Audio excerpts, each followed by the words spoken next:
Test 1. You will hear a number of different recordings, and you will have to answer questions on what you hear. There will be time for you to read the instructions and questions, and you will have a chance to check your work. All the recordings will be played once only. The test is in 4 sections. At the end of the test, you will be given 10 minutes to transfer your answers to an answer sheet. Now turn to Section 1. Section 1. You will hear a conversation between a clerk from a moving company and a woman who wants to relocate to the United States. First, you have some time to look at questions 1 to 6.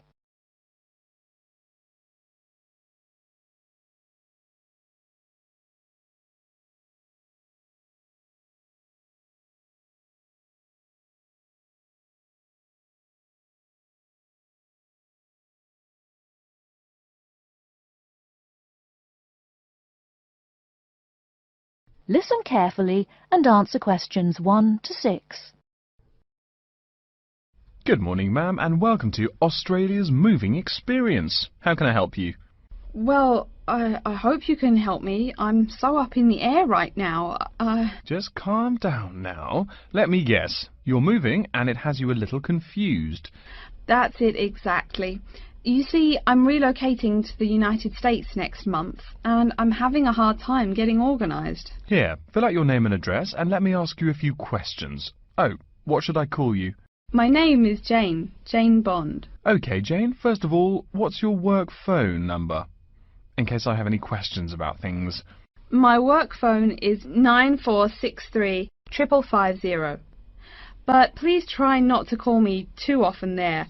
My boss hates personal calls. So does mine, ma'am. So does mine. And what address should we ship your things to? My new company is letting me stay temporarily at 509 Clark House. That's C-L-A-R-K, 1137 University Drive in Seattle. Seattle? Beautiful city, I hear. Mountains right beside the ocean almost. Cooler than Australia, too. OK, and when should we come pack your things? I guess that would be on Monday, March 11th. Do you want any help with an after-packing clean-up? We do that for a small additional charge. Yes, that would be helpful. I promised the landlord I'd give her the keys back by 5 p.m. on Thursday the 14th. Great. We'll just schedule the clean-up for that day. That way, the place will smell clean and there'll be no dust. Well, you do think of everything.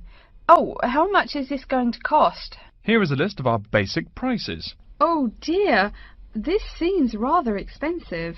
Yes, ma'am, but you're paying for the best. We're careful and we're fast. Like we say, the only thing we break are speed records getting you moved. Well, maybe that's so. Oh, I nearly forgot to tell you. I don't want my furniture shipped with me. I won't be looking for an apartment till after I arrive in America. Would it be possible to put my furniture in storage here for a month, then have it sent along later? Of course, we do that all the time. A couple of other things. Here at A Moving Experience, we try to pack your things logically. We don't just throw stuff in boxes. Before you hear the rest of the conversation, you have some time to look at questions 7 to 10.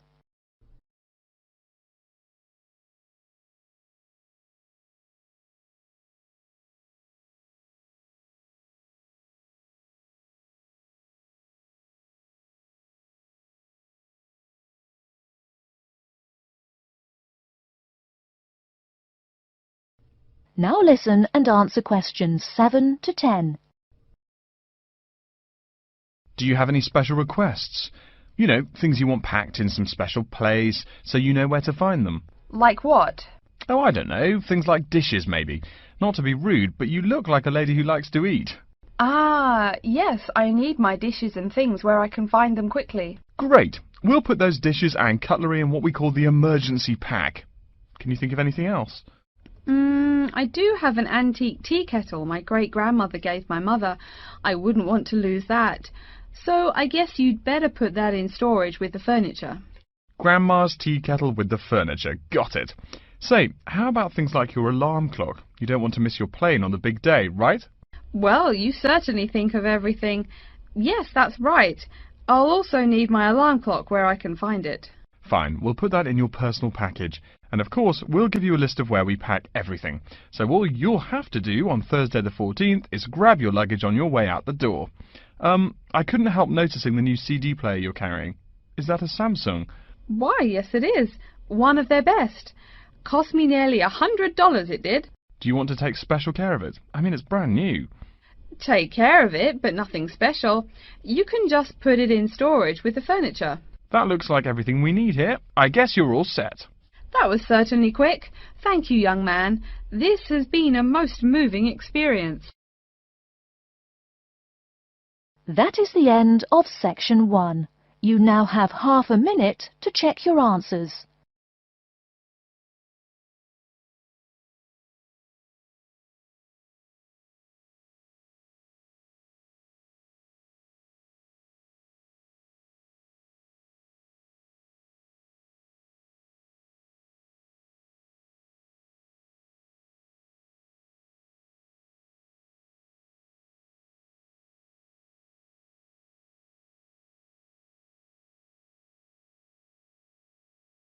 Now turn to Section 2.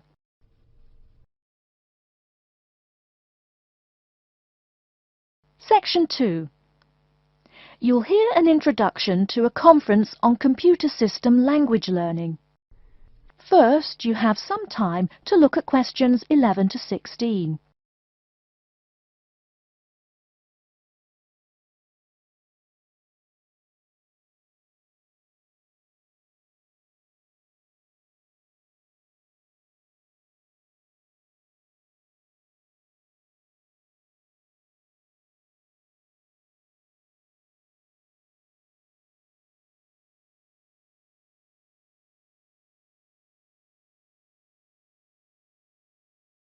Now, listen carefully and answer questions 11 to 16. Good morning everyone, and welcome to the second annual Wallabaloo Conference on Mastering Computer Languages. I hope you all had a good trip. Before we get underway with today's program, let me fill you in as to what's on tap for tomorrow, Sunday, February 19th. At 9 a.m, right here in the main hall, we'll be hearing a lecture from Dr. John Smith about computer as teacher. Professor Smith from the University of Melbourne is a world-class expert in the field of computer-assisted education, and his talk promises to be both stimulating and informative. Immediately afterwards, at 10:30, there will be a presentation of papers by various delegates. That, however, will take place in the garden room on the ground floor. If you don't yet know, the garden room is also called the ballroom, and will be gathering at the west end, the slightly raised area called Level 2. Just look for the crowd. If you get lost, there are signs in the foyer. After all that thinking, talking and listening, I expect everyone will be a bit weary. So at 11:15, there will be a break for coffee, cookies and other light refreshments. These will be available at the aptly named refreshment stand, placed by the door back here in the main hall. Also, if you choose to skip the formal lunch, you can buy a packed lunch at the stand for a reasonable price. I strongly urge you, however, to join us at the formal lunch. That won't be till 1 o'clock sharp, so you have time to stroll about town a bit. We'll be eating at the Seaview restaurant. The restaurant is located right here in the hotel on the top floor. It's a good dozen flights of stairs, so I suggest you take the lift on the ground floor, eh? If you're not fond of fish, there's an all-you-can-eat barbecue available as well. They even offer wallaby meat. After lunch, we'll troop back downstairs to Level 2 in the ballroom for the presentation of further papers, which will begin at 2 p.m. Please try to be on time. I know you'll be a bit tired after lunch, but the ballroom echoes so with people coming in late. Thank you in advance. Once we've heard the papers, we'll break for afternoon tea at 3:10 p.m. No need to walk. The manager of the refreshment stand has graciously agreed to have tea served in the ballroom. He's even promised us some special scones, baked from a recipe of his dear old Scottish grandmother. Then, tea being drunk and scones munched, we'll retire here to the main hall for some closing remarks and questions. So by 5 o'clock we should have the conference wrapped up. But the fun isn't over. This is Australia, mates. We'll be flocking to the hotel's own Palm Lounge on the east side of the foyer for an informal reception. You can relax, mingle with the other delegates, and let your hair down a bit. This will run from 5:10 to 6:10, though you're free to stay as long as you like. The lounge manager has informed me that for the duration of the actual reception, you can have all-you-can-drink beer for $20 with purchase of an advance ticket. Before you hear the rest of the talk, you have some time to look at questions 17 to 20.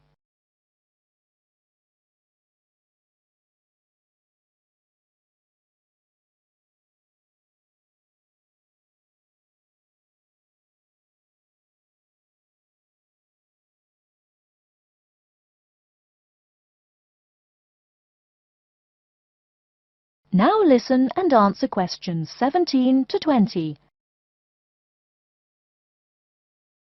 And yes, tickets can be purchased from any conference organizer or at the front desk any time between now and the start of the reception. I suggest you come by tomorrow evening to pick up the tickets, since the conference hall only holds 800 people. That way you can also get your journey planned ahead of time and be sure not to miss this truly memorable conference. If you want cocktails, however, I'm sorry, you'll have to pay for those at the regular price. Oh my goodness! Speaking of paying, I see I forgot to tell you a couple of things. The first is about lunch. The charge for the lunch will be $15 for all you delegates. If you have guests with you, the cost is $25 for the general public and $6.50 for children under the age of 10. That's $15 each, not total for everyone. Another item is about the lunch menu. I very much urge you to try the fish. I mean, look at the restaurant's name, the Sea View. As the name suggests, it is a famous seafood restaurant. The chef is a Basque from Spain, and he really gets quite put out when people ignore his fish specialities for burgers or barbecue. If fish isn't your thing, though, try the steak. He makes an exquisite filet mignon topped with blue cheese and mushrooms. Finally, if you'd like to buy a ticket, you can have both lunch and unlimited beer for $35. I should have mentioned that earlier, but I am a bit forgetful. Maybe I should avoid the beer after the conference, eh? Well, I've said my bit. Are there any questions? That is the end of section 2. You now have half a minute to check your answers.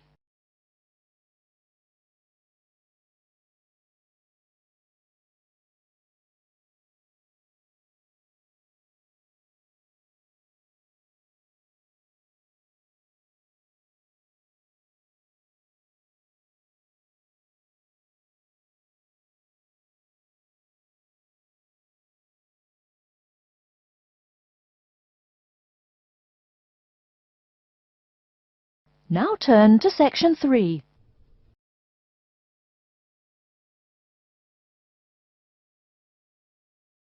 Section 3. You will hear a student called Tina asking Professor Van Diesen for advice on choosing courses. First, you have some time to look at questions 21 to 26.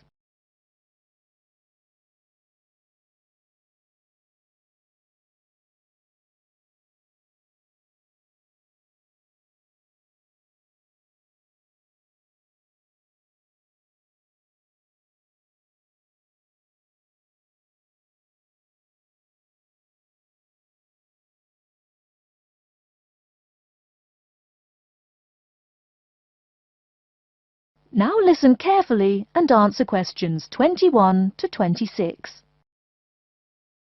Hello, are you Professor Van Diesen? Yes, I am. And who might you be? Oh, sorry, my name is Tina. I'm a freshman here.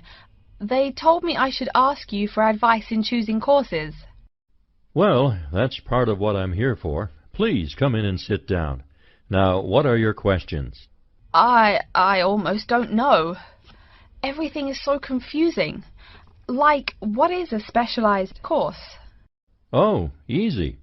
A specialized course is one that is compulsory, meaning it's a requirement for your major, and regular, so you can't place out by taking a proficiency exam. That sounds pretty strict. Then what are all these general courses? I seem to have to take so many. Nothing to be alarmed over. These are courses open to all students and not directly related to your major. The university offers these general courses to choose so that you can become more well-rounded individuals. For example, I see you're a microbiology major, so it might be a good idea to take some literature or history courses so that you can know something besides all science.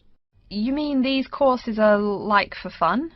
That might be one way to look at it, but don't tell the literature professor such a thing. Think of a general course as the opposite of a specified course. A specified course is one that pertains directly to your major. So, can I take any microbiology course I want?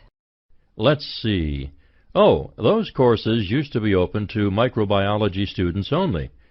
The good thing is now it's open to students on a flexible schedule, so it's not only for full-time students. So the answer is yes, if you have the instructor's permission. May I ask you why you chose microbiology? Well, I also like plain old biology too. You know, full-size animals.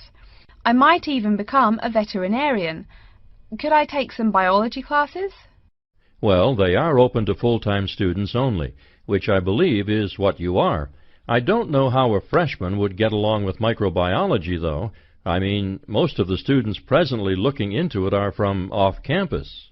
Off-campus? Yes, you know, people who use it in their work at hospitals, laboratories, even a police detective. Why did you choose microbiology, if I may ask? I don't think you quite answered that. Well, eventually I want to be a doctor. At least my dad tells me so. If I may say so, young lady, you seem a little uncertain. Still, I think that might be a good idea for a career. Of course, if you're thinking about being either a doctor or a vet, you should take some medical science classes before you even think of applying to med school. Great! What should I take? There is one small problem. The new medical sciences building is under construction, so there are no experimental facilities available until next year. I'm afraid you'll have to wait, but don't forget to take those courses at the first opportunity. Oh, bummer. Is there any other course you'd recommend for someone like me? Well, since you seem to like animals, have you ever thought about looking into environmental science? No, I never really thought about it before. Is it worthwhile? Quite. In fact, it's the fastest growing subject on this campus. Before you hear the rest of the talk, you have some time to look at questions 27 to 30.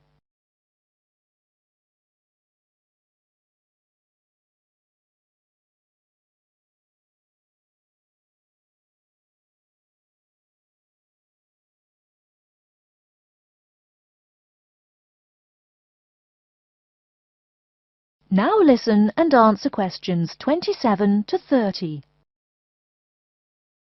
I'm sorry, I couldn't help noticing the long list of classes you've written out there. May I have a look? Oh, sure. Medical science, statistics, laboratory techniques, medicine, mathematics, computing. My, a bit of everything here. Is it too much? For your first semester, yes. What I suggest is starting out by taking the compulsory courses. Like we said before, the medical science can wait. Consider taking that in your sophomore year. I think I'd put off computing, too. I recommend to all freshmen that I talk to get the compulsory mathematics out of the way as early as possible, so take that one. It'll be one less difficult course you have to focus on when the science lab opens next year, and you have to catch up on classes like laboratory techniques. Your major also requires statistics, so you have to balance 2 math classes, and no doubt you should take that. Otherwise, get your required medicine course out of the way by taking something theory-based. Oh, of course, and your environmental science class, if you're interested. The others can wait, though I think computing is definitely a good idea, even though it's not required.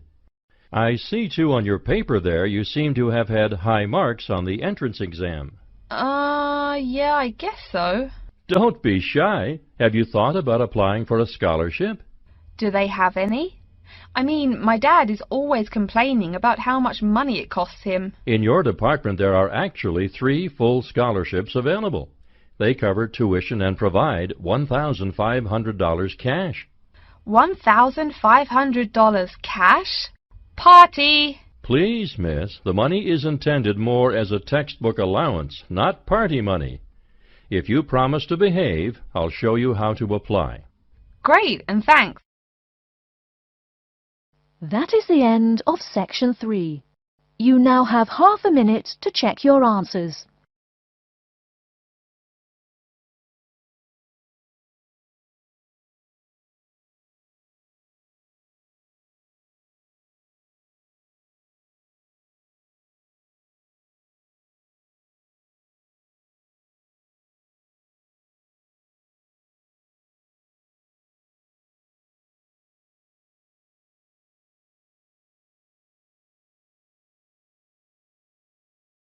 Now turn to Section 4.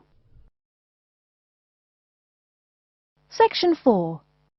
You will hear a lecture about how to choose flooring materials. First, you have some time to look at questions 31 to 40.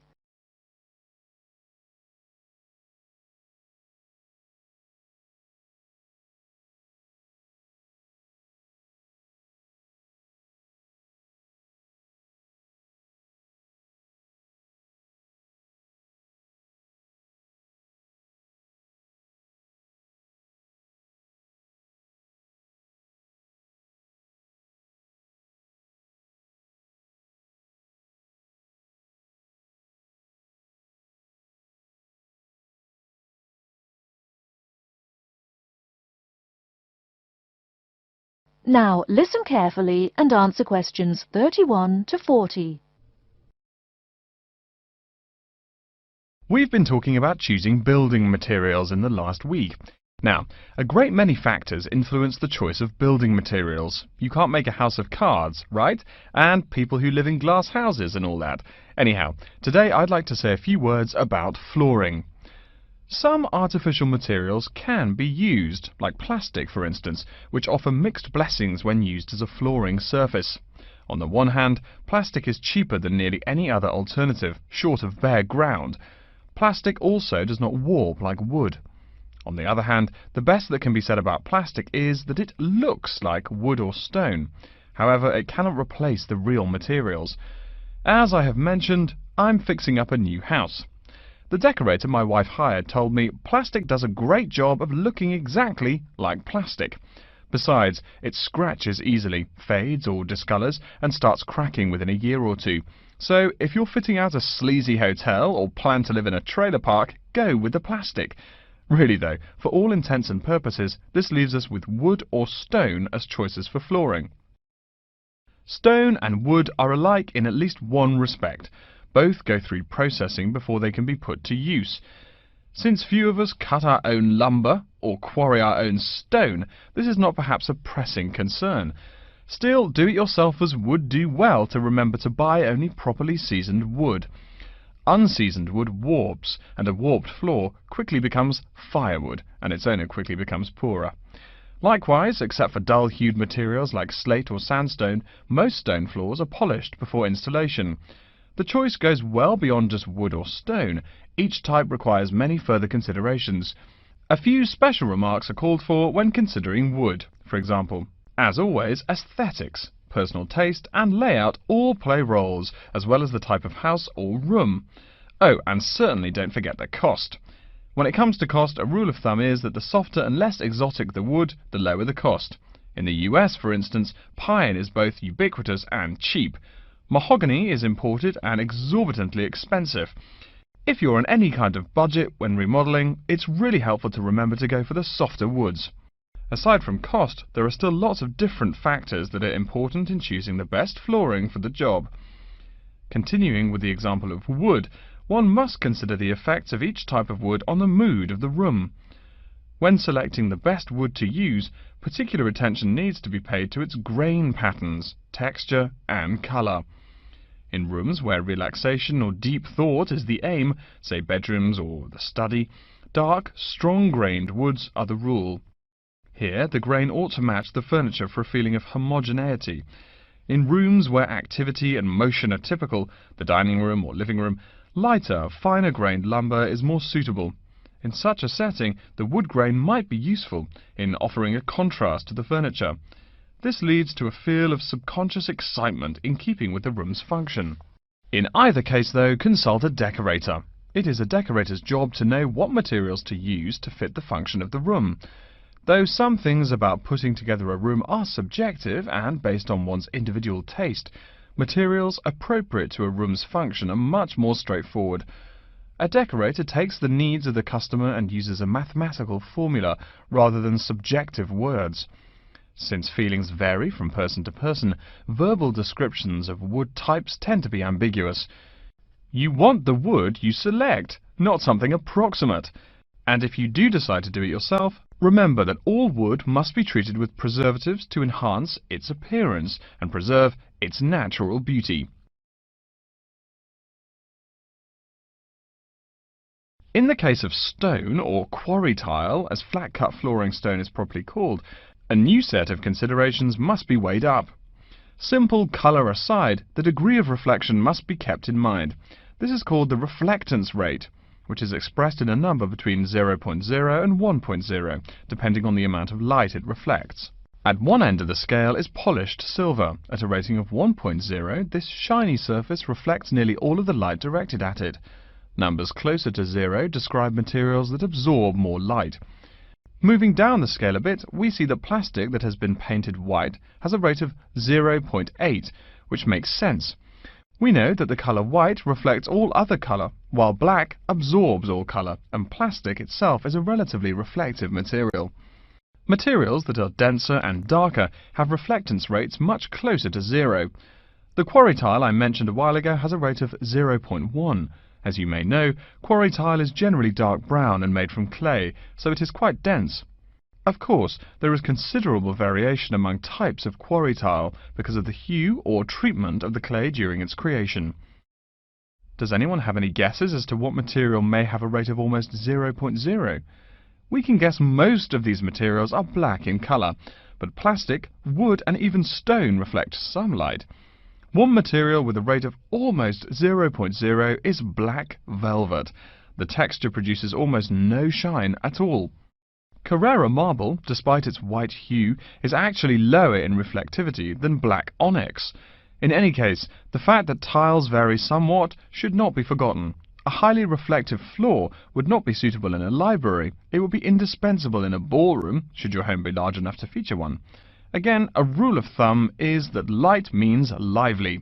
Since form and material follow function, one should only use the more reflective materials in rooms where the cultivation and expression of energy is important.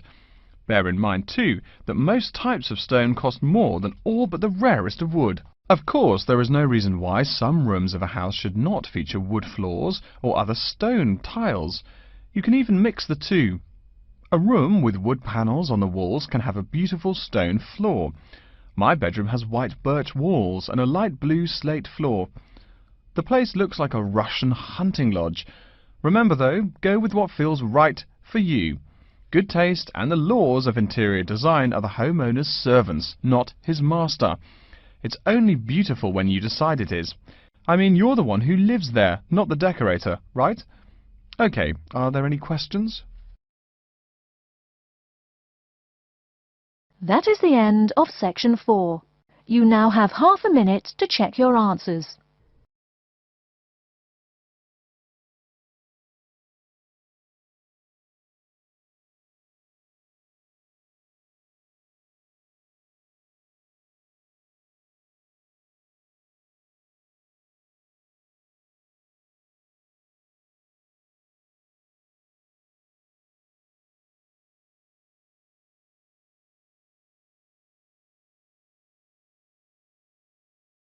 That is the end of the listening test.